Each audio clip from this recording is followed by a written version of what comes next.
Hello guys, welcome back to another video, and today we are going to be talking about rotation format.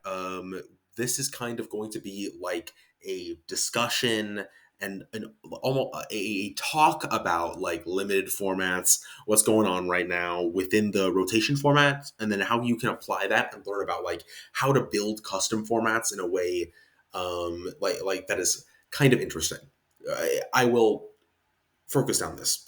So Salamangreat is officially tier 0. Technically, you need 70% of Top Cut to be a tier 0 deck. However, I think it is very plainly obvious to see when Blue Eyes, which is a deck that specifically has a very good or a okay Salad matchup, is the other thing that is popular in Top Cut. It is very clear to see that Salamangreat is an incredibly centralizing and very clearly tier 0 deck. Now, I would like to kind of forward, like what I, as someone who's played limited formats for a very, very long time, I specialize in formats like Common Charity, formats like NR, and formats like this one, and like trying to kind of just like give my general opinion as someone who's, at least I self-proclaimed, pretty knowledgeable at around like general limited formats. I in fairness have more of a breadth than a depth of knowledge. I don't have much tournament results to prove it, although I do top common charity events occasionally. I will say I don't necessarily disagree with a kind of centralizing force like Salamangreat Rage, in principle at least. However, I do okay. How should I put this? I think that Salad is a interesting enough tier 0 deck. The mirror is decently interesting. It's not like tier limit level competitive, but at least it's like it's all right. And like I theoretically enjoy the Salad mirror. The issue I'm having is that there are no like how should I this is going to be kind of off the top, right? I don't like the way that Salamangreat Rage imposes its like. I don't like that like Blue Eyes. Blue Eyes. It's probably optimal to cut True Light because it's just because it's if it gets popped by Rage, you instantly lose. I don't like that in Subterror. You probably shouldn't be on cards that were built for it, like lose one turn. However much I dislike the card lose one turn in general, it's like this card was clearly intended for Subterror, but you can't play it because of Rage. And that may be framed as a positive, but a design choice that was clearly intended to be like like essentially like this card was built for Subterror and is impossible to play inside of Subterror is still like it's a useless spot for a card. Like there's no reason to put lose one turn in the format. Um, I think that I don't like that it makes Dark Magician, which would be a very, very, very, very, very, very good deck. Like I'm talking like top two. It makes it unplayable. I understand that that sounds insane, but like no Rage tournaments were run, and Dark Magician was like was almost tier 0 in and of itself. I'm telling you, the deck is fucking insane, and it's like blown out of the format because of Salad and because of Rage specifically. I would first, I mean, the ways I guess I will provide maybe like ways to fix Salad. Roar maybe instead of Rage would be the easiest way. I think that Rage is better than Roar by a lot, and that Roar would like centralize the format less around like, hey, you have to draw MST or you instantly lose.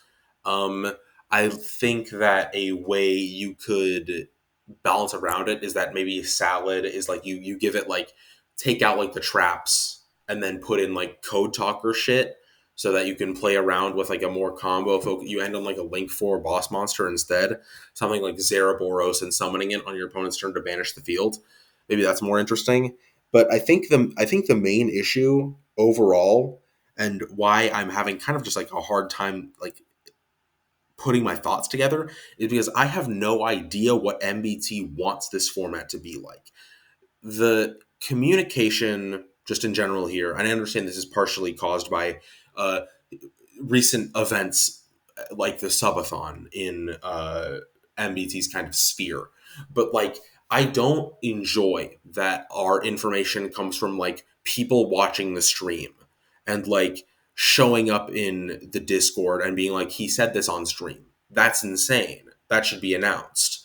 We're recently going into testing of a deck of Fluffle because he said on stream that Fluffle is probably going to be in the next core set. And like, what the come on, I can't like, what am I supposed like, that should be announced if it's going to get announced. Like, I don't like that I have to test on bad information to be good at this format. Like, I feel like I should, a deck that has like, you know, if you're going to announce a new deck, please put it in the Discord so I don't have to test on like completely insane like bad info. I also think that like it's annoying that like I don't know how MBT really feels about Rage. I understand that someone posted that on stream he said that he didn't think Rage was as good as we were making it out to be, which is fair. But now that it's known that it is as good as what it's made out to be, is that okay? Because like I'm not necessarily against Rage, but like is would MBT be against something like over centralizing in a format like a card like Rage that like pops some, and I just don't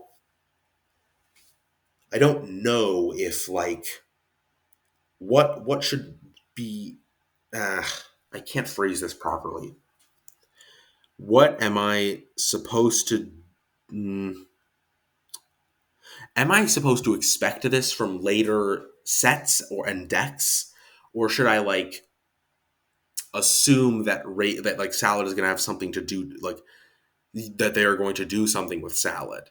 And this may just be like a lot of this maybe is just like me being impatient and like this will happen in like the video, but one video every month is not enough around like if this format's gonna like continue to stay competitive and like people are still gonna play it, I would prefer to have something uh at least like a every like what 2 week every time something like important happens in the format like before a tournament we would get like, hey, this is my thoughts on the format, like what's going on.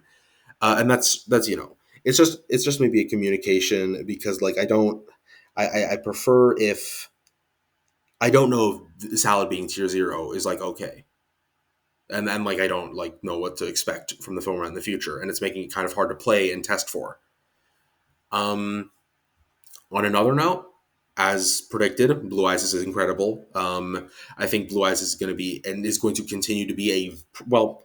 I don't think Blue Eyes is going to continue to be a very good deck because unfortunately, it's is kind of just positioned without. If you don't play True Light, it's positioned pretty well against Salad because Tyrant is immune to trap cards, which is kind of like their out other than Pyro Phoenix and Helio, which you can pretty easily stop with something like a spirit effect. You can, I think Blue Eyes is positioned pretty well in the Salad, but if there's like other good decks that come later, you know, Fluffle would be nice to have. That'll probably beat out the deck like Blue Eyes. And then Subterror also took a little bit of top cut representation. I don't necessarily believe in this deck. I think it is a bad Salad matchup, and that's not, you know, that's annoying. And its good matchup is Lesbian Turbo, which I don't think is good actually. So it's a little hard to like play Subterra right now, but you know, and it's also its matchup against Blue Eyes is unwinnable. If they're siding True Light for Subterra, if you flip True Light against Subterra, that you instantly win, and you can search True Light on something like a bingo machine. So you know, that's just the conversation around the top decks. Oh, and then Salad. I guess I'll just say Rage is really strong. Pop like outing back row of Subterror or Blue Eyes before that they can actually activate it is like insane. Obviously, its ability to go second is good because just off the back of exclusively grind game stuff, just being able to like pretty much play through like 2 interruptions really consistently. Something like Blue Eyes activates Spirit and it gets spinny. You can still probably go into Rage and then dumping the rage. Wolf dumping Rage with the Gazelle and adding it back. You can still end on a normal end board through one or two disruptions.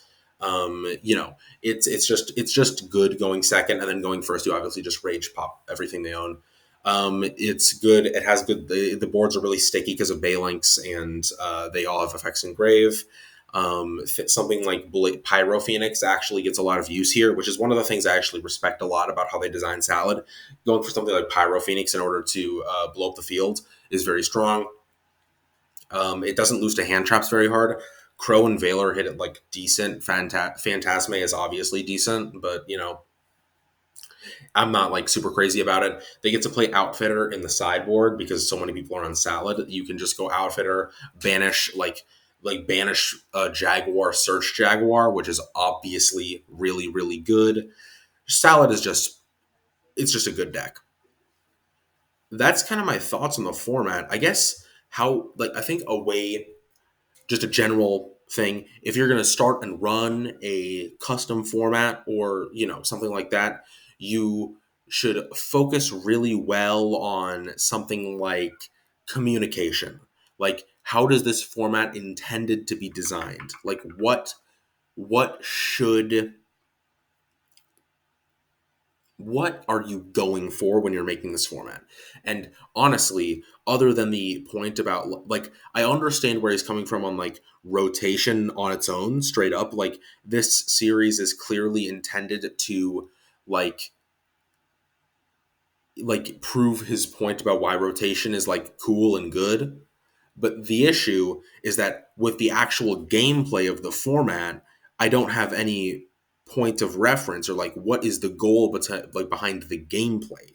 It's supposed to be modern and like pretty fast, but also like Shinobird can't play through a disruption, and Hero doesn't like is completely garbage and unplayable, and Synchron dies to a disruption, and like DM and Blue Eyes, despite being good decks, are completely owned by like the best deck in the format, unless Blue Eyes makes a insanely suboptimal decision of cutting True Light, which is what you have to do. It's just like I don't know like what the goal of the format in terms of gameplay is, and that is my issue. So that's probably the advice. But you know, I also play formats designed by fucking Konami, who are even worse in terms of communication. So I mean, I can't really say shit. I will see you guys next time. I hope you enjoyed the video, and goodbye.